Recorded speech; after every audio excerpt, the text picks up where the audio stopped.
Hello MTG fans, and this is MTG channel. So I'm back here today, not necessarily with a type of video that I'm used to do, but more as a presentation slash bit of vlog. So, as you may know, I'm Canadian, and I'm during my summer holidays from school. So today I went to my local gaming store, which I highly recommend if you like Magic that you do so, not go just to Walmart, but also find yourself your local gaming store, which would be a very good idea. And got myself quite a few cards for an EDH deck, which I'm in the process of building. So, my local gaming store, if you want, is Kessel Run. It's not that local, but it's the best place that I go that there is. And when you come in, you have the cash, and there's a few boxes with a lot of random cards. So I went there and found a couple of cards that will go well with the commander. It's right here, and I'm gonna show it to you. So the first card I got is Heart of Nations. It's a very good elemental. Already, for just looking at the card, we can see Vigilance, Trample, and Haste. All those abilities, we like having them around. They're very good. And basically, Heart of Nations allows you to cast elementals from your graveyard without paying their mana cost. So that's pretty good. So I started looking to set up a bit my mana curve, and I found multiple cards. And for the lands, I asked, and they recommended these, and I really like them. I call them the charge counter lands. They're from Time Spiral, and basically, you can tap them to add one colorless to your mana pool. You can pay one and tap it to add a storage counter on them, and you may pay one, remove X storage counters from the land, in this case Molten Slag Heap, and you add X mana of any color, any combination of, well, in this case, swamp or mountains. So I have the black-red version, the green-red version, the blue-white version, the blue-black version. I also have the green-white version. Sadly, it is not a complete cycle. We do not have the 10 versions of them, but that's better than nothing. So then I proceed to my next land, which is from Antiquities, if I'm not mistaken, and it's the Balduvian Trading Post. So this land is a bit special because when it enters the battlefield, or comes into play, you must sacrifice an untapped mountain, or you've got to sacrifice this one. Tap it, you add one colorless and one red to your mana pool, and you may pay one and tap it, and it deals 1 damage to target attacking creature. So on your opponent's turn, it's a very good land. I personally like it a lot. Here we have Mirrodin's Core, which is the last land I bought today. It's a land that gives you colorless. You may tap to add one colorless to your mana pool, tap to put a charge counter on Mirrodin's Core, and tap to remove a charge counter from it and add 1 mana of any color to your mana pool. So, very good mechanic, very helpful in EDH. Now, in EDH, there's also 2 land, if you're interested in that I recommend, and they're right here. That's one, and the other one is in my other commander deck. So there's one that's Command Tower, and it allows you to add one mana of any color to your mana pool, but that color must be in your commander's identity. The other one I recommend is Opal Palace, which allows you to add one colorless mana to your mana pool, or you may pay one colorless, tap it, and add to your mana pool 1 mana of any color in your commander's color identity. And if you spend this mana to cast your commander, it enters the battlefield with a number of +1/+1 counter on it, equal to the number of times it's been cast from the command zone in this game. So admitting that you play against a counterspell deck, and it's the 3rd time it comes on with a +3/+3, which is, if you want my opinion, extremely good. So next, Now I'm done with the lands, and I just started looking through, the boxes and see what I could find. And I did some pretty nice finds, and I'm gonna split them by color, and then we're gonna go through each pile. So blue, red, black, green, and white. Also, I have one cycle in this deck, and they're the Shadows over Innistrad Vessel cycle. So a cycle is, for this one, it's a basic land cycle. So you have uh, 5 type of the same card, and they have one for different colors. So this one, for the black one, is Vessel of Malignity. Sorry if I pronounced that wrong. Vessel of Volatility for red, Vessel of Nescency for green, and Vessel of Ephemera for white. Then, let's go with one of my favorite colors to play, which is blue. So, we, in the box, I found a lot of cards, a blue card, as you can see, plus this one. So the first one that I'm going to go with is Blue Elemental Blast. Revised, extremely good condition. And that card, pretty conditional, but it's good against 5-color decks. It does the job. Counter target red spell or destroy target red permanent. Beautiful. Next we have Pieces of the Puzzle. A sorcery for 3 mana. Reveal the top 5 card of your library. Put up to 2 instant and or sorcery cards from among them into your hand and the rest into your graveyard. So yeah, you've got throw in your graveyard, but you get 2 instants or sorcery, which can be extremely good. Spell Rupture, counter target spell unless its controller pays X, where X is the greatest power among creature you control. Needless to say, it's pretty hard to deal with. Oppressive Will, 2 and a blue. Sorry about that. Counter target spell unless its controller pays 1 for each card in your hand. Repulse, return target creature to its owner's hand for 3. Pretty good card. You also get to draw, which is, in blue, it's beautiful. Exclude, 2 and a blue, counter target creature spell, draw a card. Needless to say that preventing your opponents from getting creatures is pretty good. Here we have 1 and a blue, Train of Thought, sorcery, replicate 1 and a blue. So basically, when you come to play the spell, you can copy it for, you can pay the replicate cost for as much as you want, and you cast that spell that many times. So this one is 1 in a blue and draw a card. Tome's Cower, a card I really like. For 1 mana, your opponent puts the top 5 card of his or her library into his or her graveyard. Needless to say that it's very good. Brackwater Elemental. That's where Horde of Notions and Elementals come together. So this one is a 4/4 for 3. Sorry. When it attacks our blocks, you sacrifice it at the end of turn. No problem. Just bring him back and do it over and over again. It has Unearth, but you don't really want to do that if you have a Horde of Notions, because you just bring it back and it doesn't get exiled. This one is Mystic Remora from Ice Age. Cumulative upkeep 1, so you've got to pay 1 colors each turn.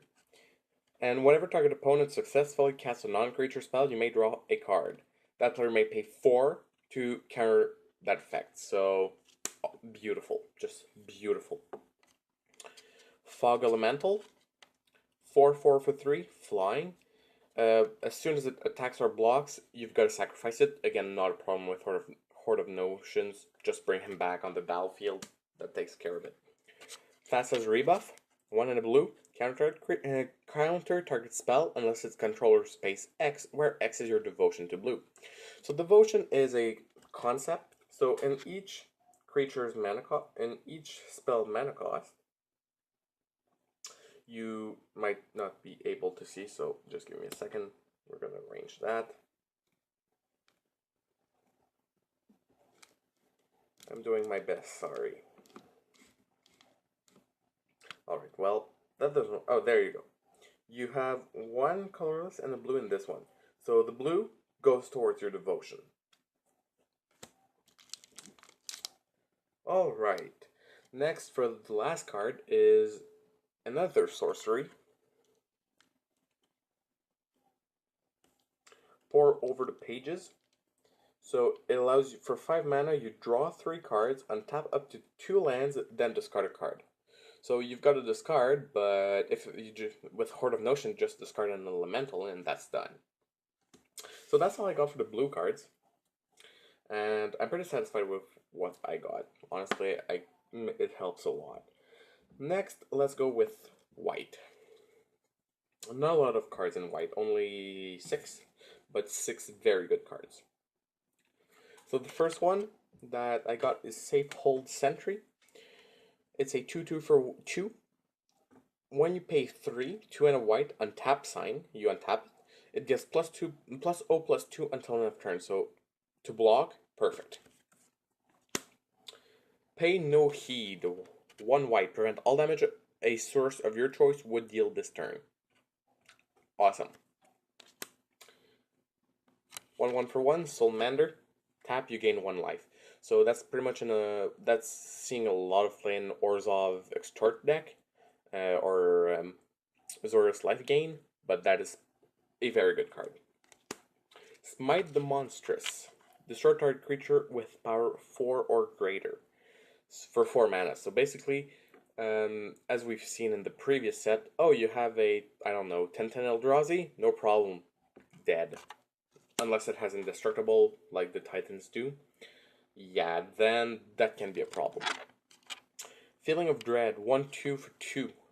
Incorrect. It's an instant for 2 mana. 1 and a white. Tap up to 2 target creatures and you can flashback it. So, pretty simple. And last card, Arrest.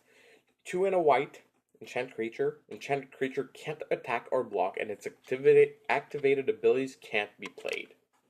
So, against an Eldrazi Titan, perfect. You just rendered it completely useless. Next, let's go with red. Very few cards in red. The first card, the enchantment that everyone likes. Sarcasm here. If you play it, it's nice. If you don't, it's a real pain. Sulfuric Vortex. 1 colorless and 2 red. At the beginning of each player's upkeep, Sulfuric Vortex deals 2 damage to that player. If a player would gain life, that player gains no life instead. So against a life gain deck, that enchantment is perfect. Valakut Predator, 2/2 for 3. Creature Elemental. Whenever a land enters the battlefield under my control, it gets +2/+2 until end of turn. So very good. Anarchist. It's a creature, a townfolk. It's a 2/2 for 5. Now I know what you're thinking. You'd be like, that is extremely expensive for what it does. Correct. But if it had no ability, I would be perfectly fine with what you're saying. But that card has a particular ability which in 5-color deck can be very interesting. Anarchist. When Anarchist comes into play, you may return target sorcery card from your graveyard to your hand. Therefore, you basically get, for 5 mana, just give me a second.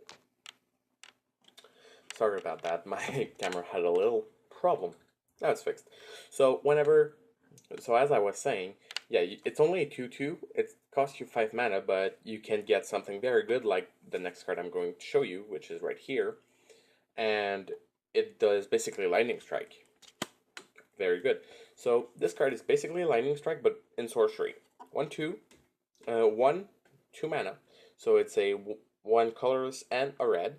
And Volcanic Hammer. It deals 3 damage to any 1 creature or player. Lightning Strike, but in sorcery. So that's pretty good. Next, let's go with black.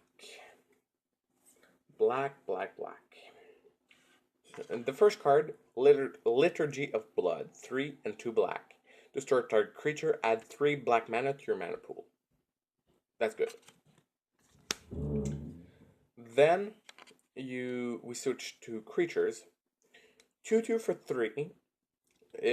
flying and cannot block. Now I know what you're thinking. You're like, cannot block. Why would I want that? The only reason is there's a dash cost. The dash cost is perfect because you get a 2/2 flying for 2, and it bounces back to your hand at the end of turn. That's very good. Next, we have Alesha's Vanguard. 3/3 for 4, no ability, except for dash. So 3/3, you pay the dash cost, bounces back to your hand, perfect. Next, we're going to Haunting Misery. 1 and 2 black. Remove X creature cards in your graveyard from the game. Haunting Misery deals X damage to target player. Basically, kill your opponent. Next one, Premium Removal Spell. I love this card, and it's pretty much one of the only very good card in my opinion from Oath of the Gatewatch, because Oath of the Gatewatch was really expensive set mana-wise, so it was not really popular with me.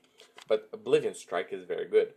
For 4 mana, you get to exile target creature. So, admitting they have an Eldrazi Titan, which is indestructible, indestructible does not prevent from exile. So you can exile it. Indestructible permanent. The last card I got from for black is Annihilate from Eternal Masters. 3 and 2 black. Destroy target non-black creature. It can't be regenerated. Draw a card. Next, we're gonna move on to the only two green cards I got. So one is Sylvan Bounty for 6 mana, 5 and a green. Target player gains 8 life, so you target yourself and boost your health. It has basic land cycling, so you may pay 1 and a green, discard that card, and you go search your library for a basic land card. The last card, I absolutely love this card. Fog. 1 green, prevent all the combat damage that would be dealt this turn. So, they attack with that big Eldrazi Titan, pay 1, no damage. Let's move on to Artifact. Yeah, Artifact. So, in terms of artifacts, I only got 2. So, Lens of Clarity, one colorless artifact, and you may look at the top card of your library and at face down creatures you don't control. You may do this at any time. And just to say, with Lens of Clarity, I'm just going to specify this is not Scry. You cannot choose whether it goes on top or bottom of your library, but you can know what you're going to draw next turn, which can be an advantage. And Cranial Archive, 2, colorless. So its only ability, to exile Cranial Archive, target player shuffles his or her graveyard into his or her library. Against a blue-black mill deck, perfect. Perfect. Now we're going to move on to the last cards I got today, which are multicolored cards. So, Flying Crane Technique, Jeskai Colors. It's a rare. Instant 3 is for 6 mana, 3, a blue, a white, and a red. Untap all creatures you control, they gain flying and double strike until end of turn. That is extremely good. Your opponents won't really like you, but who cares? You're here to win, right? Then, Sage of the Inward Eye. 2, a blue, a red, and a white. Again, a rare. 3/4 flying. Whenever you cast a non-creature spell, creatures you control gain lifelink until end of turn. So basically, the amount of damage you deal, you're going to gain that in health. Next, Police Crusher. 4/4 for 4 mana. 2, a green, and a red. A Cyclop, it's a Theros rare. Trample, protection from enchantments. 4, a red, and a green. Monstrosity 3, so you put 3+1/+1 counters and becomes monstrous. And whenever it deals combat damage to a player, if it is monstrous, destroy target enchantment that player controls. Next, Ashenmoor Gouger. 4/4 for 3. So here you have the hybrid mana. Oh, sorry. Let's focus. There you go. You have the hybrid mana, which I was talking about devotion earlier. I think they count toward both devotion, but I'm not sure. So, problem with the focus. There you go. So it's a 4/4 for 3 that cannot block, but it's an elemental. So 4/4, 4, deal damage, bring him back onto the battlefield with Horde of Notions. That's basically what his sole purpose is. And the last card I got today is Mardu Charm. In my opinion, the charms are very good cards. It depends on the person, but I like them personally. I would love to have the whole cycle of them. And Mardu Charms. 1 red, 1 white, and 1 black. Choose 1. Mardu Charms deals 4 damage to target creature. Or, put 2/1/1 white warrior creature tokens onto the battlefield. They gain first strike until end of turn. Or, finally, target opponent reveals his or her hand. You choose a non-creature, non-land card from it. That player discards that card. So, that's pretty much it for what I got today. So that's about 40 cards. And oh, I forgot to talk about those. Well, I talked briefly about it, but I didn't say what each of them were doing. So here we have the vessels. So there's one per color. Vessel of Ephemera, 1 and a white. Enchantment, 2 and a white. Sacrifice it. Put 2/1/1 white spirit creature tokens with flying onto the battlefield. So basically, this one is to get creatures. Then Vessel of Malignity, 1 and a black. Enchantment. 1 colorless black, sacrifice in this vessel. Target opponent exile 2 cards from his or her hand. Activate this ability only anytime you could cast a sorcery. Vessel of Volatility. 1 and a blue. 1 and a red. Sorry, that's not the blue vessel. what am I talking about? 1 and a red. Sacrifice Vessel of Volatility. Add 4 red mana to your mana pool. Vessel of Nascency. 1 green to cast it. 1 and 1 green. Sacrifice it. Reveal top 4 cards of your library. You may put an artifact, creature, enchantment, land, or planeswalker card from among them into your hand. Put the rest into your graveyard. And I know I had the blue vessel at one point, but it's gotta be somewhere in here. I don't know how far it is. Let's try to find. Yeah, I have a lot of cards, and it could be